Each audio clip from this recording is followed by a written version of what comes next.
Benvenuti football fans, this is the Anglo-Italian Connection football podcast. We are recording from our studio in Milan and my name is Tommaso Adami. And my name is Rory Criscuolo, and as always you can follow us on Twitter at Italian_Anglo.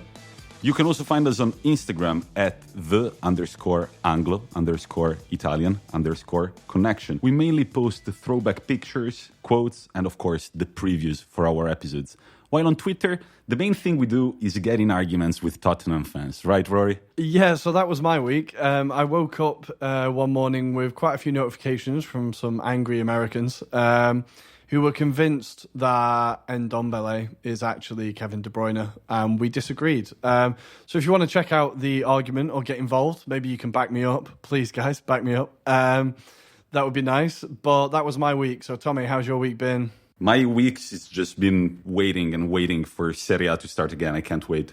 Yeah, I'm looking forward to it. I think I've been trying to read up a little bit about the teams I'm not quite sure about. But hopefully you'll be catching us up with all the latest Serie A news and what you think or what we think is going to be happening. So I can't wait. Let's go. Let's go.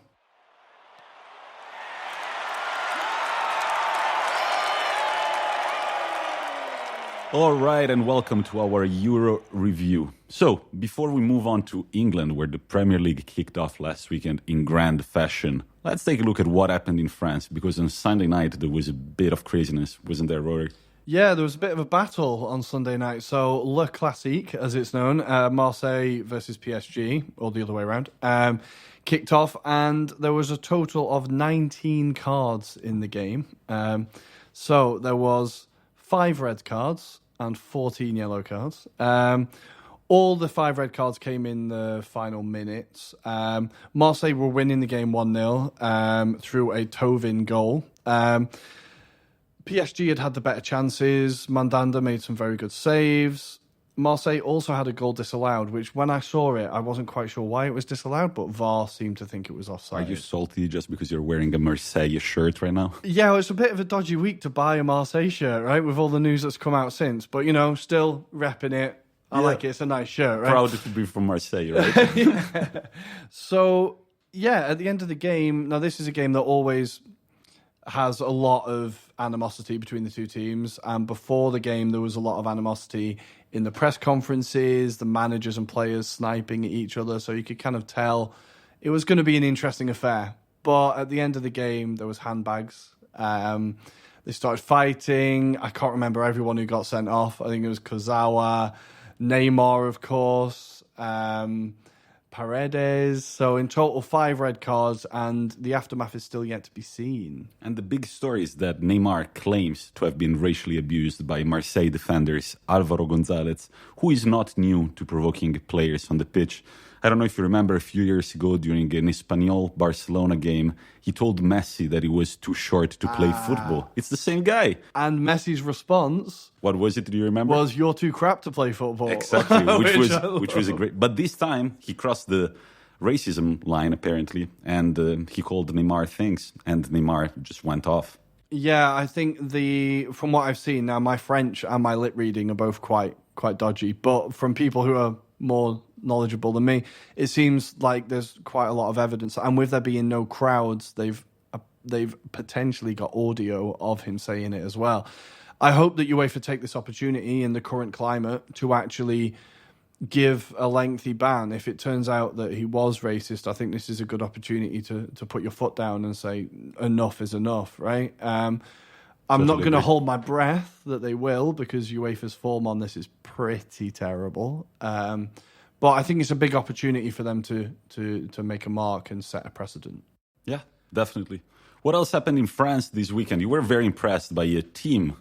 Yeah, so it's a bit of a throwback team. I'm sure people will recognise the name, but RC Lens, I think is how you pronounce it. They used to be in Ligue 1 quite a lot in the 90s, early 2000s. Now they've turned into a bit of a yo-yo club, unfortunately. But this team, from their youth system, they have produced players such as Varane, Serge Aurier, Kondogbia, and who the streets will never forget, Adel Taarabt. Wow. So quite a few mavericks in there, I think it's fair to say, some interesting characters. They've also had ex-players like Areola, Thorgan Hazard, so Eden's brother, and El Hadji Diouf, another player who was a bit I would say controversial, not very likable. On the crazier side of things. Yeah, you want to listen to Steven Gerrard's opinions on that guy. It's interesting.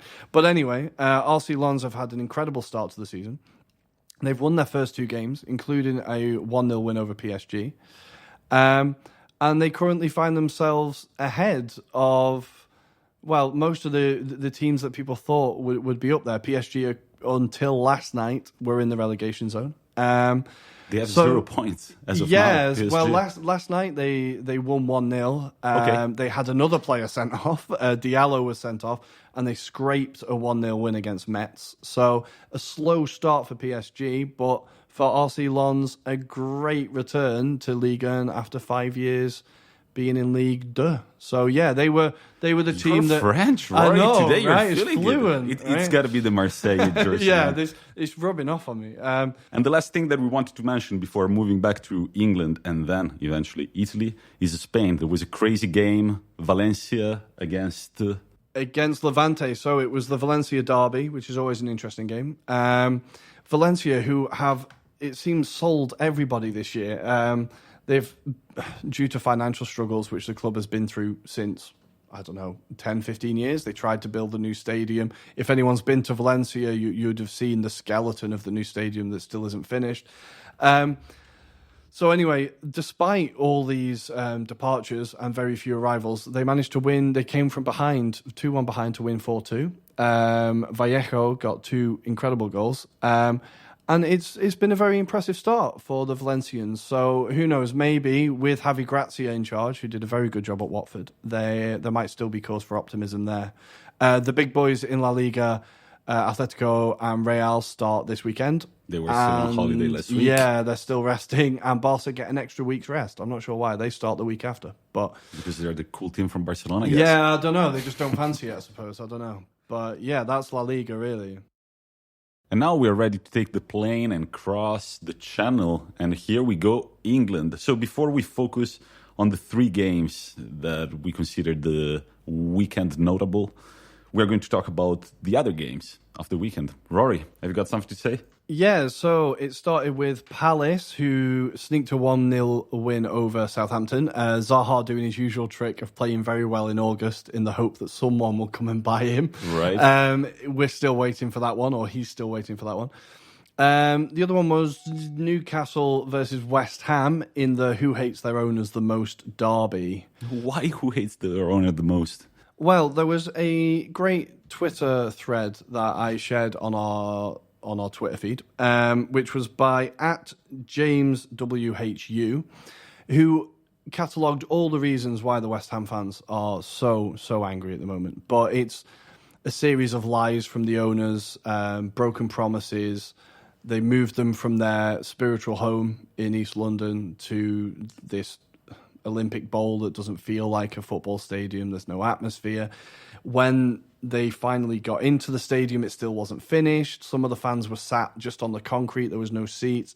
There's a lot of reasons why the West Ham fans are unhappy. We could have an episode just about that. We probably will. And it's very sad for what I know about West Ham. I mean, it's a historical team. I love the history. One day we can talk about that, about the bubbles that are blown on the pitch before the game. My favorite song in football, by the way. That's it's very sad as an Italian even to see such a historical team look as bad as they're looking now.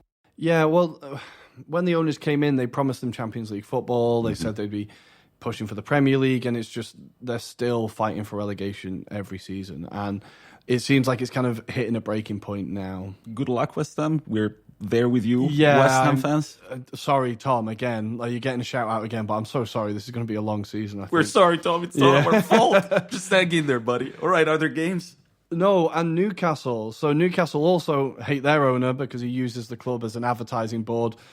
He's named their stadium after his company, and every year promises to sell the club, but never quite does. So, moving on, we had Wolves started the game very brightly as they beat Sheffield United 2-0.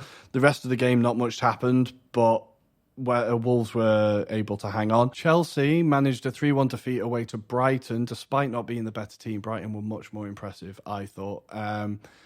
Kepa still has struggles from long shots. Werner, he won a penalty on his debut, and there was a fantastic debut goal from Reece James. Yes, and also a great assist at the same time. So Reece James, I read up about him a little bit, and it's very interesting. He was talking about the fact that when he was 13, 14 years old, he was thinking about quitting football because coaches, his teammates, they kept telling him that he was too fat to play football.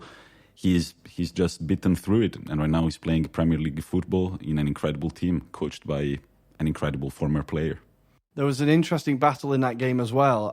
Brighton had Tariq Lamptey, who had been released by Chelsea and is also a right-back. And in the first half, he was on Twitter, everyone was talking about Lamptey.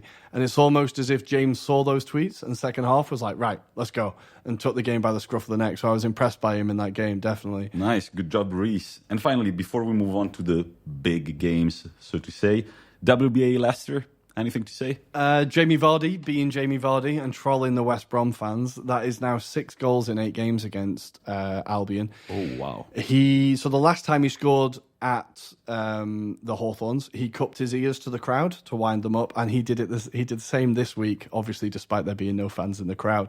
He then, in the program in the match program, they asked him what his top 5 favorite shirts, and he said West Brom, because when I see that shirt, I know I'm going to score. Wow. Jamie Vardy and the West Brom fans falling out again. I love Vardy. He's so much, again, box office. And also Timothy Castagne from Atalanta, whom from now on we are going to call Timothy Chestnuts. Chestnuts. Because Castagna is just chestnuts in Italian. He scored on his debut for Leicester. I'm very happy for him. He was one of Gasperini's bad boys at Atalanta last year. Despite not always being a starter, he's a talented player, and we wish him luck at Leicester. Well, it's like I said last week, Leicester have got a real eye for spotting talent. So anyone they buy, I believe that they're going to make it because their track record is outstanding. Okay, so next up, Liverpool Leeds. That was one of the very first games of the weekend.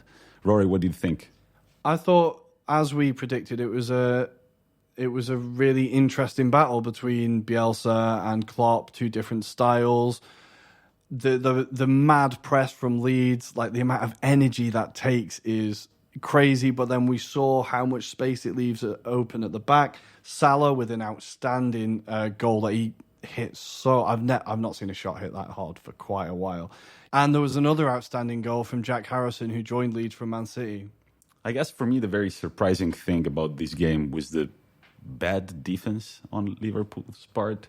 So basically, they've allowed 1/4 of the total goals that they allowed at home last season, only against Leeds. I mean, Leeds are a great club, they have a great history, but they just got promoted to the Premier League. So I think that Bielsa really did something, really instructed his players to identify and then go hard on the weak spots of Liverpool's defense. And one of the weak spots was Virgil van Dijk. Well, he's made a few mistakes now. I think he made a mistake against Arsenal at the back end of the last season. And apparently, I don't know how true this is, it could be quite hypocritical, but apparently he did give Bamford instructions on how to press Van Dijk when the ball comes from a certain direction, and they managed to take advantage of it. And that also shows the key details that Bielsa focuses on, and Klopp the same, but it's those marginal gains, and that's where you see the results of it. But it was terrible defending from both sides.